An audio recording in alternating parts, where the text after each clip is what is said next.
Shalom. Selamat pagi saudara. Saya sangat bersyukur pagi ini saya bisa berdiri di tempat ini walaupun dengan sejuta perjuangan saudara ya.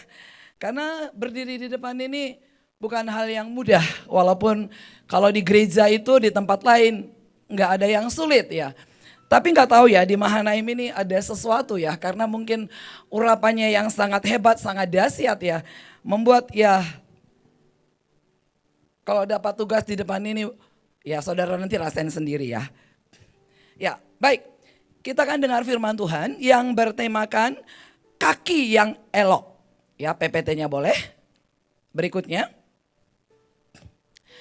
Di ayat ulangan 11 ayat yang di kitab ulangan pasal yang ke-11 ayat yang ke-24 dikatakan seperti ini. Setiap tempat yang diinjak oleh telapak kakimu, kamulah yang akan memilikinya. Mulai dari padang gurun sampai gunung Libanon, dan dari sungai itu yakni sungai Efrat sampai laut sebelah barat akan menjadi daerahmu. Saudara, ini adalah satu janji Tuhan kepada satu bangsa yang besar yaitu Israel. Saudara pasti semua sudah lulus tentang Israel, bagaimana mereka berjalan dan menduduki tanah Kanaan. Tapi ada satu janji Tuhan sebelum mereka menduduki wilayah tempat yang Tuhan percayakan buat satu bangsa ini. Dan Tuhan berkata, setiap tempat yang diinjak oleh telapak kakimu, kamulah yang akan memilikinya. Kamu yang akan meredominate semua itu. Dan di sini dibutuhkan namanya sebuah kaki yang elok, saudara. Nggak bisa tanah itu, wilayah itu, bangsa itu datang menghampiri Israel. Nggak bisa. Tapi ada satu keputusan untuk bangsa ini mengenakan kakinya untuk dia berjalan dan dia sepakat dengan pemimpinnya. Waktu mereka dengar kata-kata ini berulang kali kepada Musa, kepada Yosua, tanah itu nggak pernah bisa datang ke Israel. Tapi yang bisa adalah ketika ada sebuah keputusan, mereka membuat sebuah keputusan awal. Mulai ngapain? Mereka berjalan. Seringkali dalam hidup kita, saudara, Tuhan membawa kita tidak dari satu step, kedua step, ketiga step. Dan di ujungnya Tuhan cerita, ketika kamu jalan dari satu langkah sampai langkah 10 nanti goalnya kayak gini. Enggak. Tapi seringkali Tuhan bicara kepada kita cuma dengan satu langkah, dengan satu kata, dengan satu kalimat, saudara. Dan apa yang dikerjakan oleh bangsa ini, janji Tuhan yang begitu hebat, begitu luar biasa, menduduki sebuah wilayah yang sangat besar dari Timur Tengah sampai ke Asia, saudara. Itu saya nggak tahu sebesar apa itu daerahnya. Tapi itulah janji Tuhan. Apa yang harus bangsa ini lakukan? Yang pertama, mereka harus bergerak. Nggak boleh malas. Mungkin beberapa di antara kita untuk pergi ke daerah itu malas, saudara. Tapi kalau saya pergi ke daerah itu adalah sesuatu hal yang selalu saya nantikan. Apalagi ke bangsa-bangsa, sesuatu hal yang selalu saya nantikan, saudara. Walaupun saya nggak bisa selalu pergi. Setiap kali ada pergi ke provinsi, ke bangsa-bangsa, karena kami harus bagi tugas. Kenapa saya begitu menantikan hari-hari ke provinsi, bahkan waktu November sampai Januari saya ada di pedalaman Papua, saudara. Kenapa? Karena saya prinsipnya begini, saya belum tentu kembali injak tanah itu, saya belum tentu ketemu dengan jiwa-jiwa itu. Dan ketika saya punya kesempatan menduduki wilayah itu, maka saya akan all out di situ. Saya akan berikan semua yang ada pada saya, yang saya tahu, yang saya ngerti, saya letakkan di situ. Dan saya percaya semua itu adalah benih dan satu kali itu akan tumbuh. Harus bergerak. Seberapa kita yang mau bergerak bersama pemimpin kita, saudara?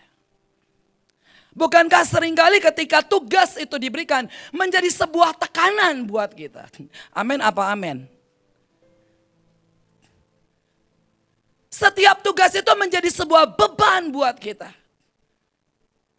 Dan selama itu ada di hati kita, di roh kita, di jiwa kita, dan di kaki kita, kita nggak pernah bisa redominate apapun di hidup kita. Maka kita mulai marah. Kenapa yang satu sangat diberkati, yang ini sangat kekurangan. Kenapa yang satu sangat diurapi, yang ini enggak diurapi, kita marah. Sedangkan kita sendiri enggak punya satu langkah awal bersama dengan Tuhan. Sedangkan kita sendiri enggak punya hati yang seritme dengan pemimpin kita. Waktu perintah ini datang, waktu janji ini datang, Yosua, seluruh bangsa Israel belum lihat apa-apa, saudara. Butuh menyatukan hati dengan pemimpin. Tidak ada satupun pemimpin yang merencanakan kejatuhan di hidup kita. Tapi seringkali mata kita melihat dengan cara yang berbeda. Waktu pemimpin mulai menghardik, menghajar, menegur, mendidik kita, mata kita melihat yang lain. Dan kita berkata, dia gak suka sama saya. Pemimpin saya pilih kasih, pemimpin saya kejam, pemimpin saya gak adil dan sebagainya. Sekali lagi, ketika bangsa ini menerima sebuah janji yang sangat besar, harus ada satu langkah awal, yaitu bergerak bersama Tuhan. Berikutnya bangsa ini harus mengingini janji itu. Harus mengingini, saudara. Kalau kita tidak mengingini janji Tuhan menjadi sebuah kenyataan di hidup kita, saudara, itu gak akan pernah jadi. Itu yang dikatakan rema, saudara. Mengingini, mengingat, mengandung janji demi janji Tuhan di hidup kita. Saya adalah orang yang sangat miskin awalnya, saudara. Saya berkali-kali cerita ke anak pemenang bahwa dalam hidup kita ketika kita mengandung janji, menginginkan Tuhan, menginginkan janji itu menjadi sebuah kenyataan, maka benar-benar terjadi pembalikan keadaan. Apa yang dijanjikan Tuhan itu jadi real, jadi daging dan bisa lihat dan bisa dinikmati, saudara. Saya adalah orang yang sangat miskin. Bahkan saya nggak mampu mengontrak rumah selama 10 tahun, saudara. Dan ujungnya saya tahu ternyata itu sekolah dari Tuhan. Sekolah kerendahan hati sebelum diberkati Tuhan. Sekolah kerendahan hati sebelum dipakai oleh Tuhan. Sekolah kerendahan hati sebelum dia taruh kabut kemuliaannya di atas saya. Dan saya mengingini janji demi janji setiap hari. Setelah itu saya melihat janji itu genap, tuntas di hidup saya. Pertama, ketika saya menginginkan janji itu. Hari ini saudara didoakan siapa? Pemimpin siapa di Mahanaim? Di unit mungkin, para nabi-nabi di Mahanaim mungkin, atau teman saudara mungkin. Udah dapat janji, udah dengar suara Tuhan, nubuatannya mungkin sudah sangat banyak. Dan kita mulai bertanya, mana nubuatan? Mana janji itu kok gak sampai hari ini, gak nyampe di tangan saya. Mungkin saudara kurang mengingininya. Kurang mengandungnya. Kurang memperkatakannya setiap hari. Kurang menyuarakannya setiap hari. Berikutnya Israel butuh yang namanya membuka lahan demi lahan, saudara. Tanah itu gak jadi datang, saya ulang lagi. Tapi mereka harus melangkahkan kaki. Kaki mereka gak boleh kaki yang malas. Kaki mereka gak boleh kaki yang rusak. Kaki mereka gak boleh kaki yang ada benjolannya, saudara. Kaki mereka nggak boleh ada bisulnya, saudara. Nggak boleh ada kudisnya, karena nggak akan bisa membuat mereka berjalan. Seberapa kita seringkali kaki kita ini bisulan, saudara. Kita cuma perhatikan secara jasmani. Tapi secara rohani betapa seringnya kaki kita bisulan, kapalan, nanahan, saudara. Untuk kita disuruh berdiri, untuk kita suruh lompat aja di ruang ibadah, betapa sukar buat kita. kaki kita bisulan, kaki kita kapalan, kaki kita nanahan. Kita nggak sepakat dengan janji Tuhan. Seberapa sering kali kaki kita berat untuk kita harus berjalan. Seberapa kita yang sering kali merasa kaki kita berat untuk kita lompat di hadapan Tuhan. Seperti tadi, saudara. Saudara yang di ruangan ini saya sangat percaya bukan orang yang baru. Dan saudara sangat tahu Mahanaim itu seperti apa memuji dan menyembah Tuhan. Tapi mungkin kita sudah kapalan. Terlalu sering naik turun dari ruangan ini jadinya kapalan, saudara. Bukan lagi sensitif. Bukan lagi bisa menangkap hati Tuhan. Tapi kita jadi kapalan. Saudara kalau terlalu sering jalan kakinya juga bisa kapalan kan? Kalau saudara cuma naik turun tiap Senin, Sabtu, Minggu, every time seperti itu terus. Kalau saudara gak ketemu Tuhan di ruangan ini. Kita menjadi orang-orang yang kakinya kapalan. Bukan penggenap janji.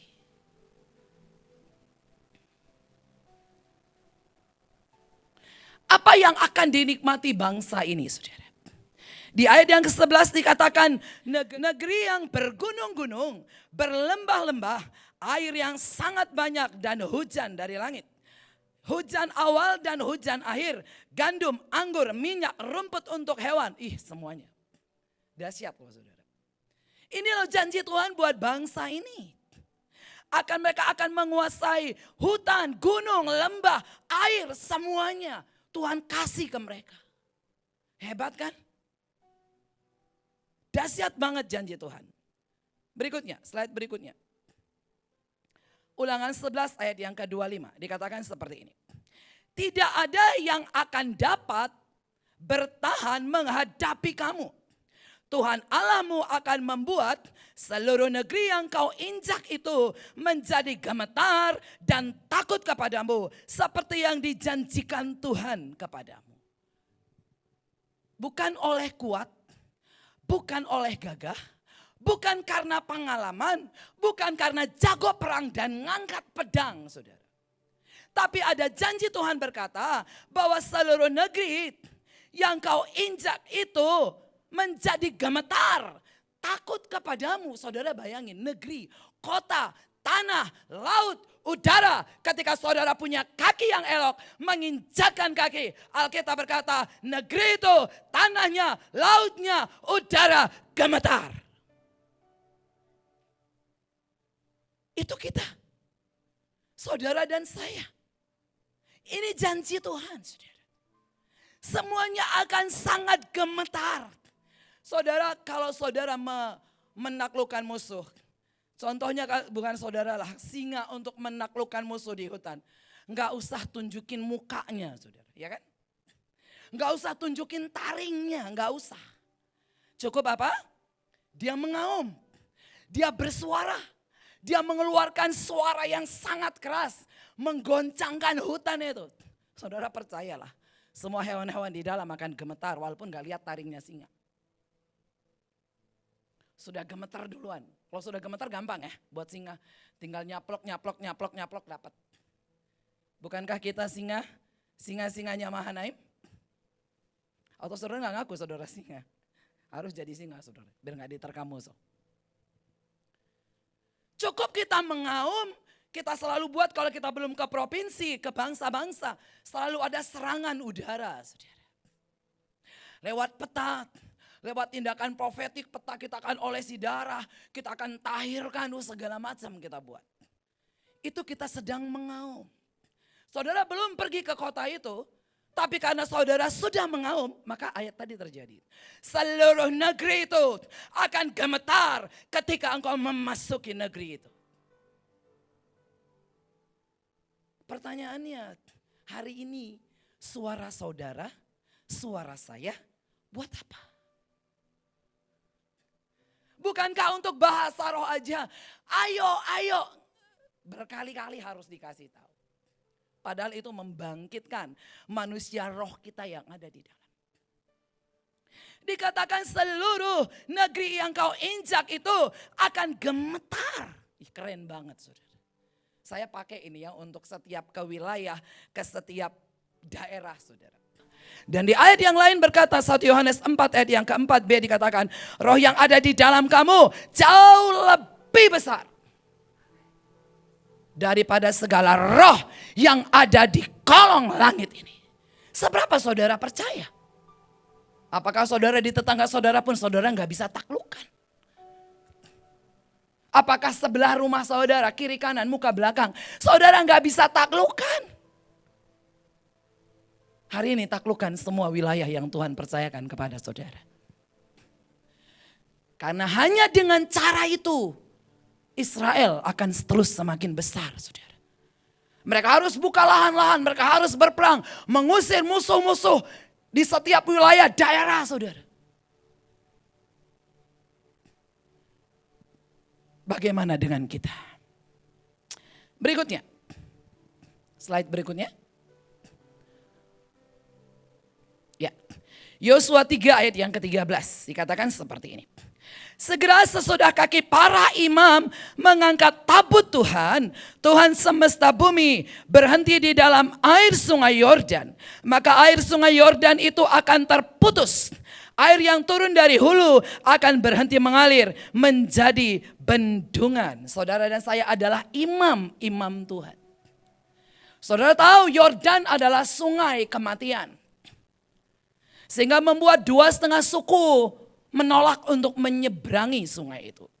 Suku Gad, suku Ruben dan setengahnya Manase. Mereka menolak untuk menyeberang. Kenapa? Seringkali kita memilih kenyamanan dan buat kita apa yang hari ini ada di hidup kita sudah cukup. Menolak untuk dididik.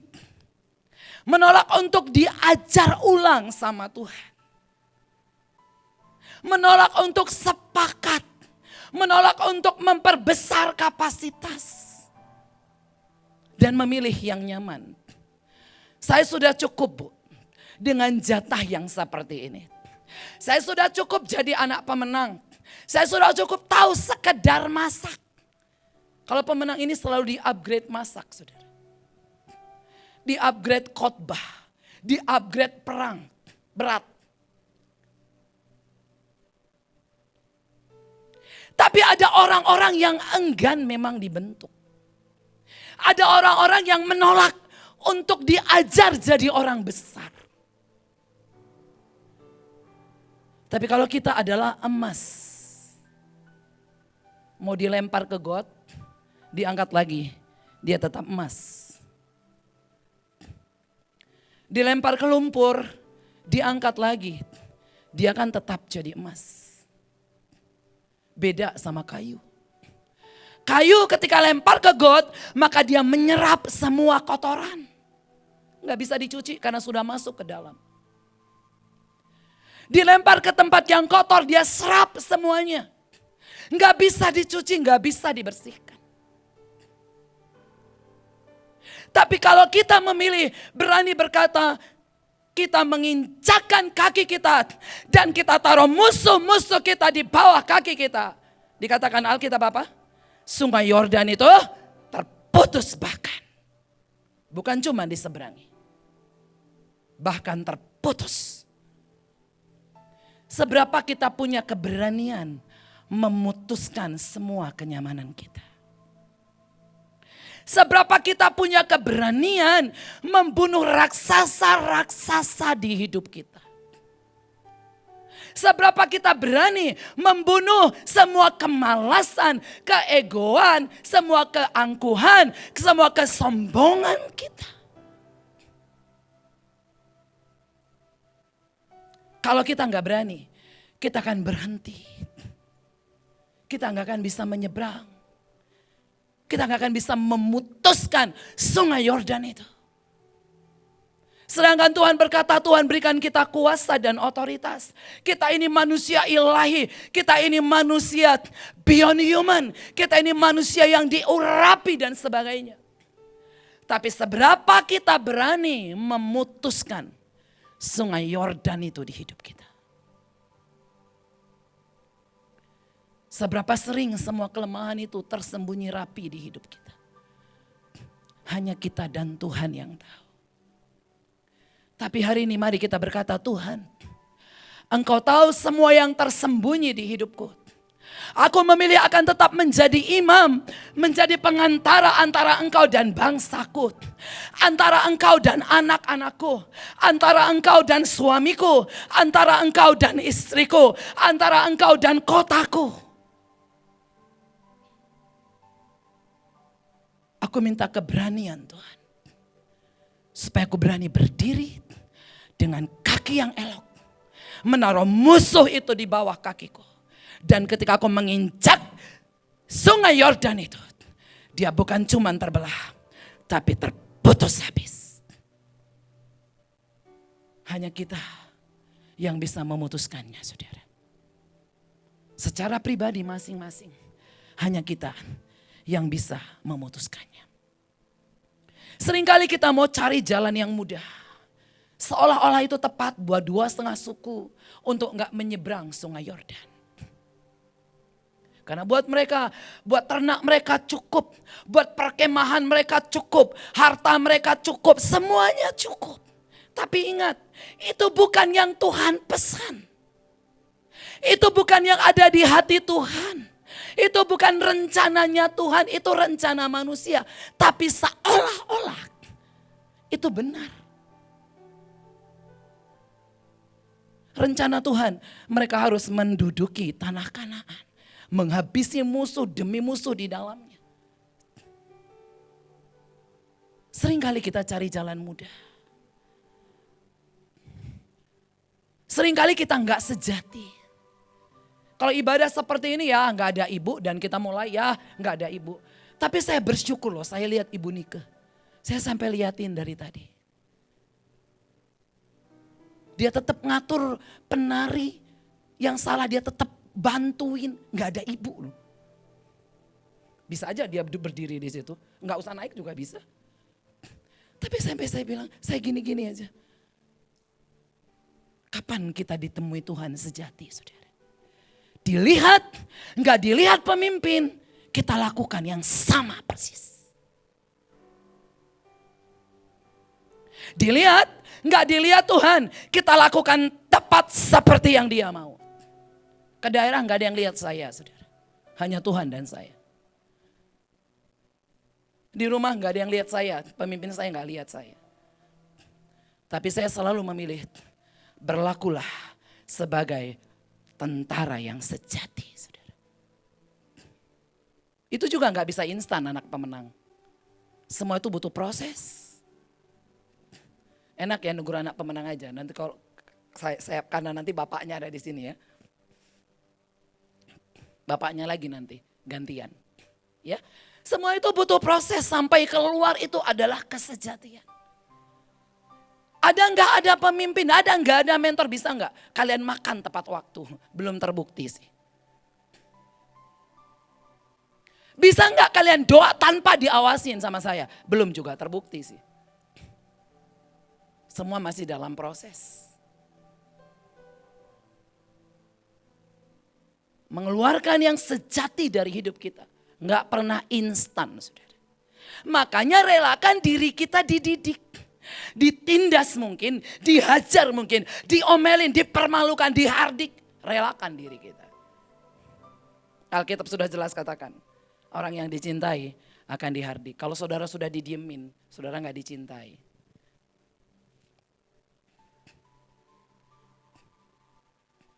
Mari memilih apa yang Tuhan pilihkan di hidup kita. Berikutnya.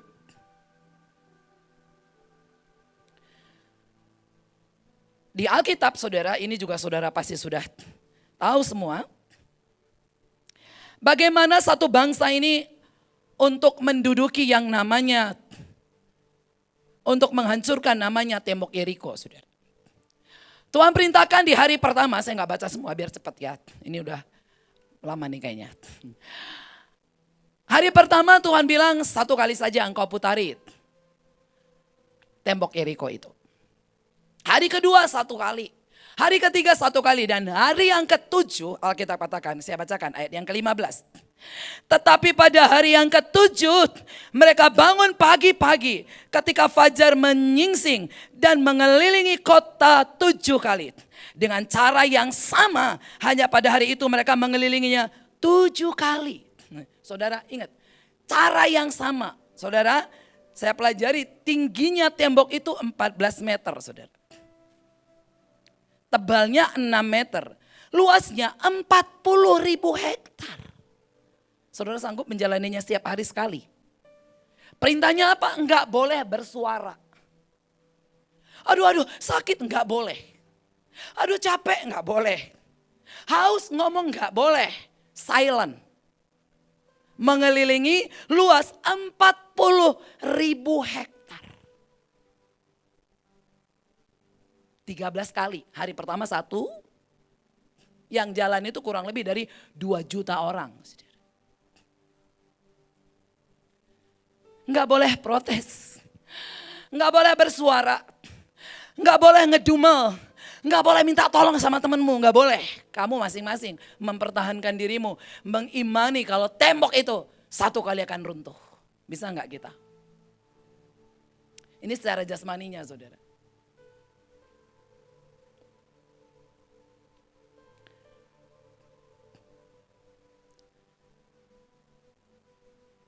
Butuh melekat dengan Tuhan. Butuh percaya suara Tuhan. Butuh pegangan dengan Tuhan. Butuh menyatu dengan Tuhan, saudara.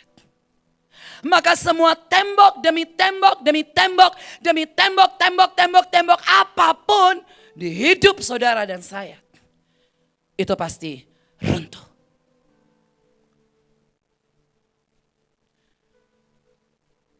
Kita diajar selalu di Alkitab katakan setia kepada perkara kecil.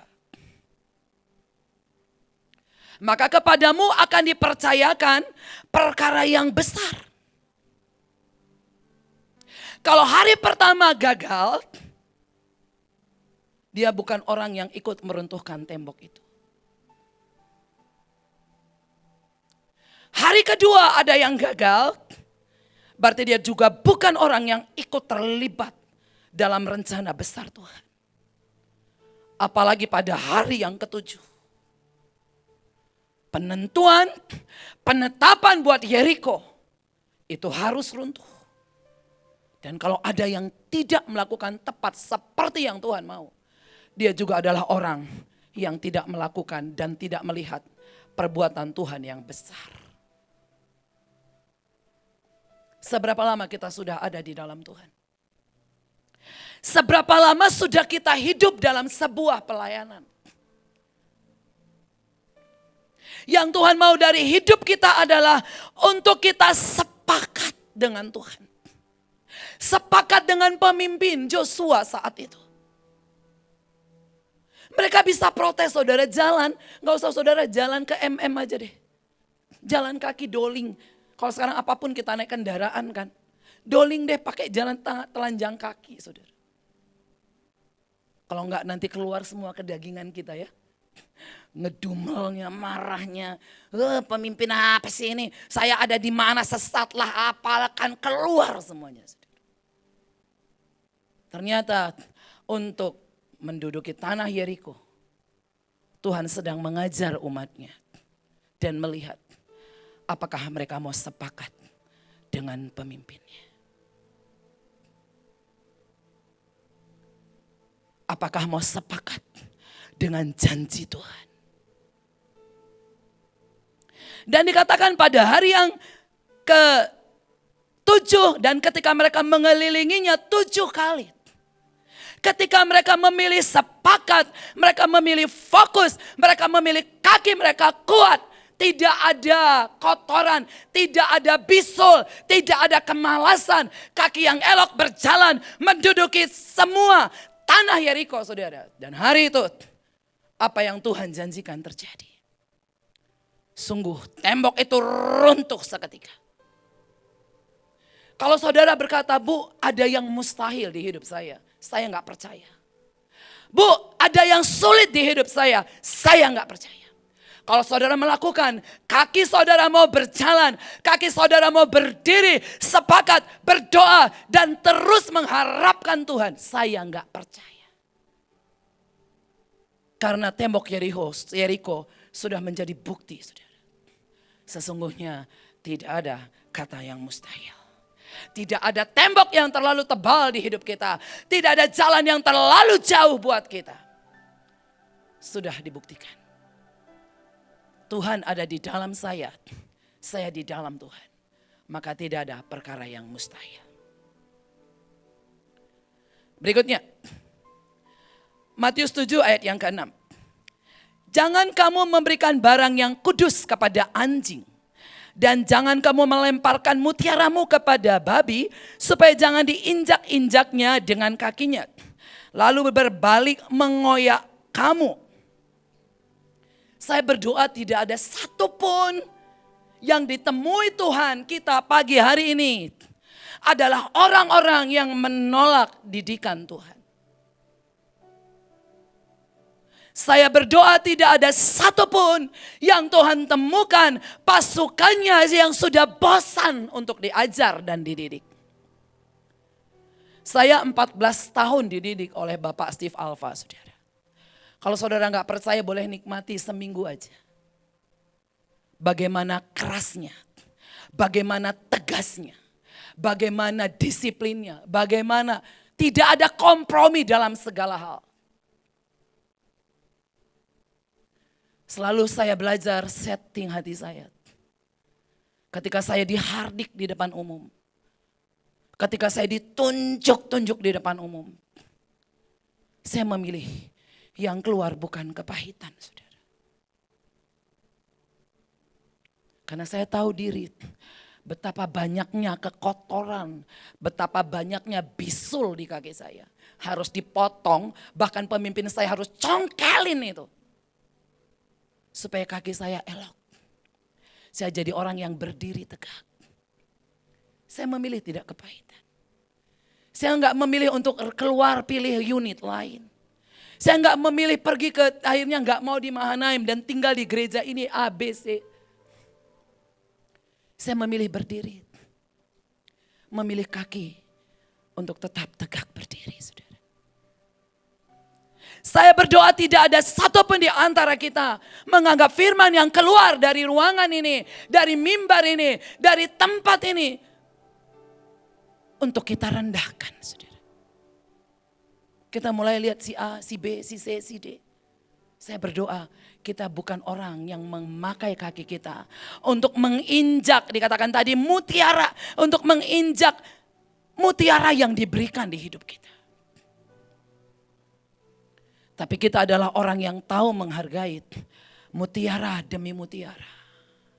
Dari semua pemimpin Mahanaim keluar mutiara demi mutiara, saudara. Pengorbanan demi pengorbanan. Yang keluar dari hidup mereka adalah mezbah demi mezbah. Korban demi korban, saudara. Tapi seberapa seringkali mata kita melihat yang berbeda. Enak banget ngomongnya. Bukan dia sih yang ngalamin, pinter aja yang ngomong di depan. Kita seperti babi yang menginjak-injak mutiara itu. Aduh, ibadah lagi sih, apa sih? Ibadah melulu sih pengennya tidur lah. Masa ibadah terus. Kita seperti babi yang sedang menginjak-injak mutiara itu. Nari lagi, main musik lagi. WL lagi. Aduh, masa sih gak ada yang lain. Saya terus. Kita seperti babi yang menginjak-injak mutiara. Itu bukan kaki yang elok di depan Tuhan. Itu bukan kaki yang indah di depan Tuhan.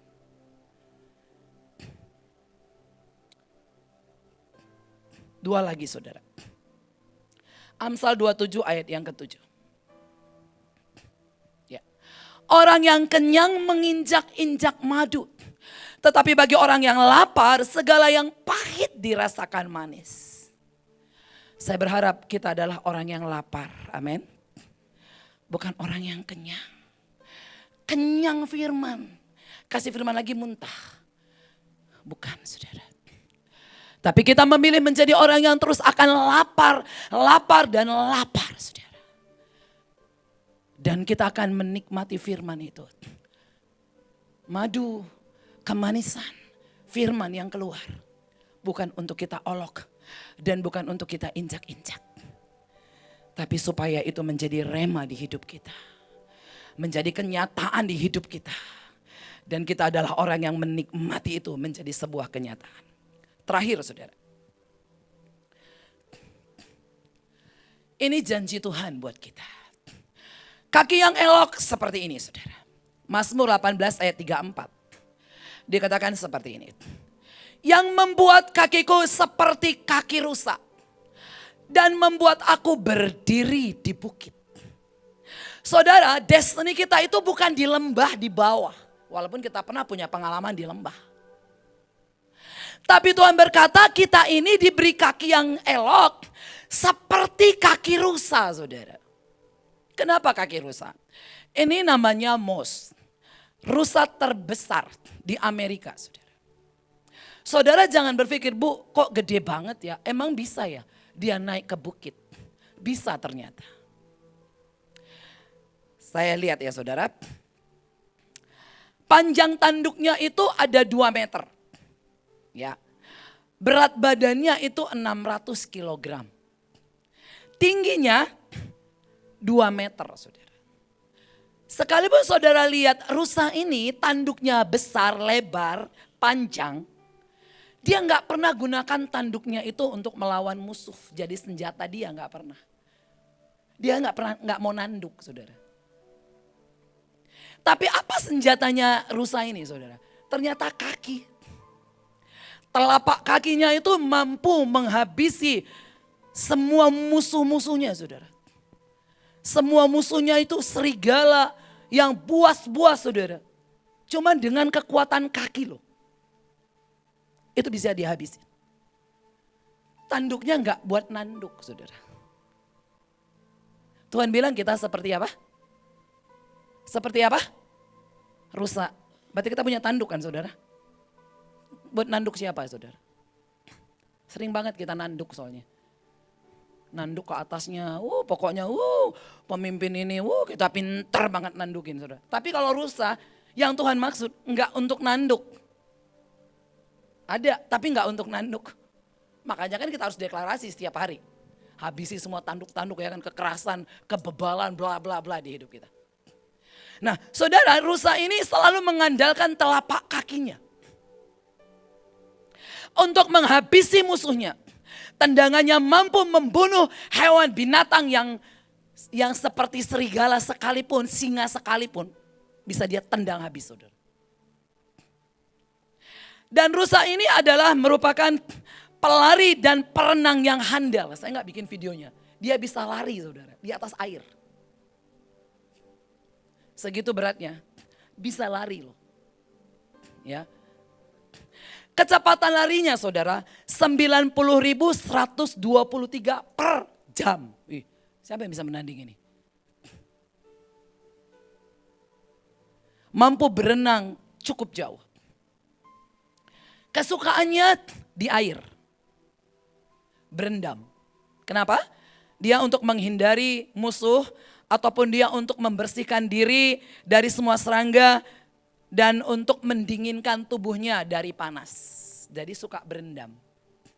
Ini loh kita disuruh Tuhan seperti itu.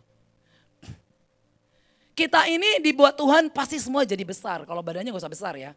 Saya pun menolak kegendutan di tubuh saya. Tapi roh yang besar, saudara. Berkat yang lebih besar tentunya. Saudara gak anti uang kan? Saya gak anti uang soalnya. Saya masih butuh berkat. Sekalipun saya sangat diberkati Tuhan. Karena masih banyak negara, kota yang akan dijalanin dengan kaki yang elok ini, saudara. Jadi Tuhan akan membuat kita itu besar, subur, saudara. Subur keuangan kita, amin. Kalau saudara semua gak suka duit, buat saya aja semua berkatnya ya. Subur. Dan Tuhan berkata ada kuasa, ada otoritas di telapak kaki kita.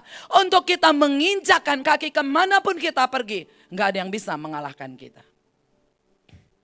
Itu hebatnya Tuhan. Dan biar hari ini Tuhan temui kita menjadi pasukan yang berdiri dengan kaki yang elok dan menghabisi musuh-musuh dan melihat kemenangan yang Tuhan berikan di hidup kita. Jangan memilih kaki yang penuh dengan kotoran, debu, dan penyakit lainnya. Tapi pilihlah seperti kaki rusa yang berjejak di atas bukit-bukit batu sekalipun. Enggak akan jatuh, tapi justru semakin kuat. Justru menguasai daerah itu bersama dengan Tuhan. Saya berdoa biar firman ini memberkati setiap kita dan memberikan pengertian baru buat hidup kita. Amin.